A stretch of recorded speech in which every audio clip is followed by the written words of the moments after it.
Assalamualaikum warahmatullahi wabarakatuh. Saya dari kelompok 8 ingin mempresentasikan hasil kerja kelompok kami yang berjudul penjualan mobil.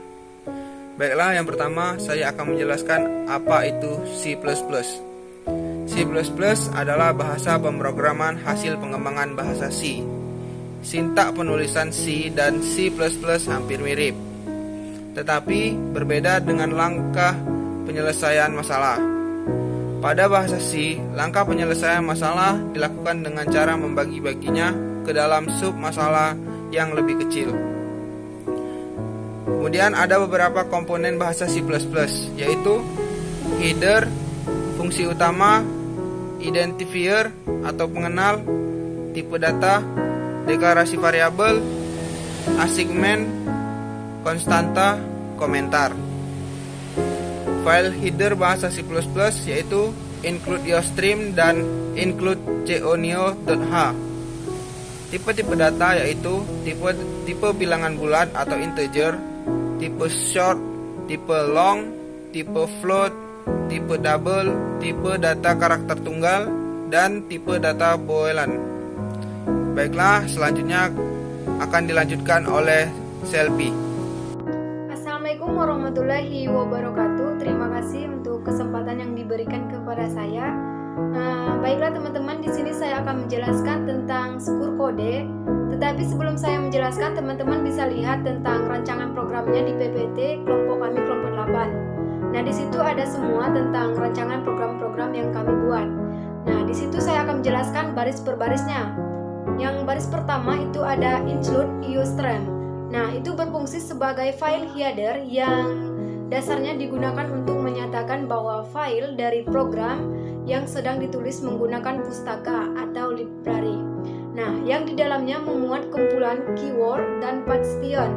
Disebutkan di dalamnya kode program bertujuan untuk memberitahu compiler bahwa file akan menggunakan beberapa fitur yang ada pada pustaka yang disebutkan. Nah, kemudian ada baris kedua itu using nama face std yang berfungsi sebagai sebuah instruksi terhadap compiler untuk menggunakan semua fungsi yang terkait untuk kerangka yang sama, bisa berupa berkas, kelas, dan sejenisnya yang berkaitan dengan std. Nah, yang kemudian itu ada baris kosong yang berfungsi untuk mempermudah saat dibaca. Kemudian ada baris keempat itu ada kode in main buka kurung tutup kurung berfungsi sebagai fungsi bastion utama, fungsi yang akan dibaca oleh kompilator pertama kali secara otomatis. Tidak akan bastion yang otomatis dibaca kompilator kecuali fungsi utama in main buka kurung tutup kurung, fungsi utama bagikan sebuah kepala dari sebuah program yang mengatur arah kompilator. Nah, kemudian itu ada baris kelima, tanda kurung kurawal, berfungsi sebagai sebuah blok pembuka.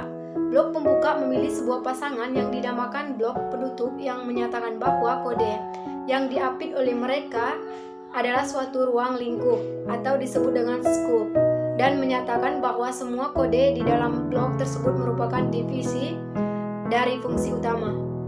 Nah, kemudian itu ada baris keenam, ada kodenya in buka kurung tutup kurung berfungsi mengkonversi bilangan maupun string angka menjadi bilangan bulat atau integer. Nah, kemudian itu ada baris ketujuh dengan kode char merupakan tipe variabel yang digunakan untuk input data karakter seperti nama, alamat, dan lain sebagainya.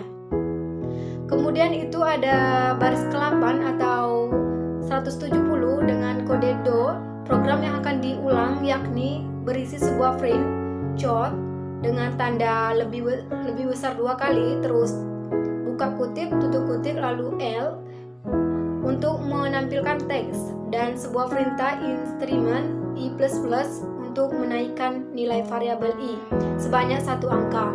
Nah, kemudian will untuk mengulang suatu proses yang belum diketahui jumlahnya.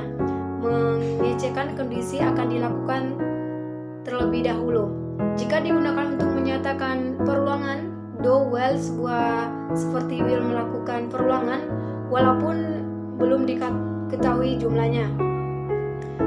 Kemudian ada chart, sebuah fungsi keluaran yang digunakan untuk menampilkan nilai atau data. Add, sebuah fungsi yang digunakan untuk menampilkan atau memindahkan baris jika pada akhirnya baris adalah sebuah string. Bisa menggunakan atau n pada akhir kalimat sebelum tanda petik. Nah, kemudian ada baris ke-15 sampai 171, yaitu isi program yang nanti akan dijalankan oleh operator untuk mendapatkan hasil. Kemudian ada tanda titik koma, karakter ini mendapatkan akhir dari instruksi dan harus disertakan pada setiap akhir instruksi pada program C++ maupun dan dimanapun. Baris ke-173 itu ada retur 0. Instruksi retur menyebabkan fungsi main tutup kurung buka kurung berakhir dan mengembalikan kode yang mengikuti instruksi tersebut. Dalam kasus ini, 0 ini merupakan cara yang paling sering digunakan untuk mengakhiri program. Kemudian itu ada baris ke-174, tanda tutup kurung kurawal berfungsi sebagai blok penutup yang menyatakan bahwa kode yang diapit oleh mereka adalah satu ruang lingkup atau disebut dengan scope, menyatakan bahwa sebuah kode dalam blok tersebut merupakan divisi dari fungsi utama. Nah, kami juga memiliki hasil output, yang akan dijelaskan teman saya yang bernama Joseph. Terima kasih atas waktu yang diberikan kepada saya. Di sini saya akan menjelaskan hasil output dari program kami, kelompok 8. Berikut adalah hasilnya. Penjualan mobil, berikut tipe mobil dan harga-harganya. Kemudian di bawah ada tulisan masukkan pilihan Anda. Sebagai contoh, kami memasukkan angka 3, maka jenis mobilnya akan muncul. Kemudian di bawah masukkan jumlah yang ingin dibeli. Contohnya kami masukkan 1 buah, maka total harga akan muncul.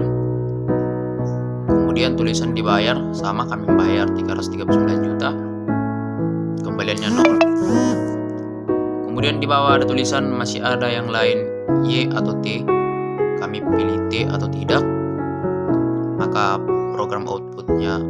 hasil program outputnya akan berhenti sampai di situ. Tetapi kalau kita memilih Y atau ya, maka akan muncul kembali masukkan pilihan Anda, dan begitulah seterusnya. Sekianlah hasil presentasi dari kelompok kami, kelompok 8. Jika ada kesalahan atau tutur kata yang salah, kami minta maaf. Atas perhatiannya kami ucapkan terima kasih.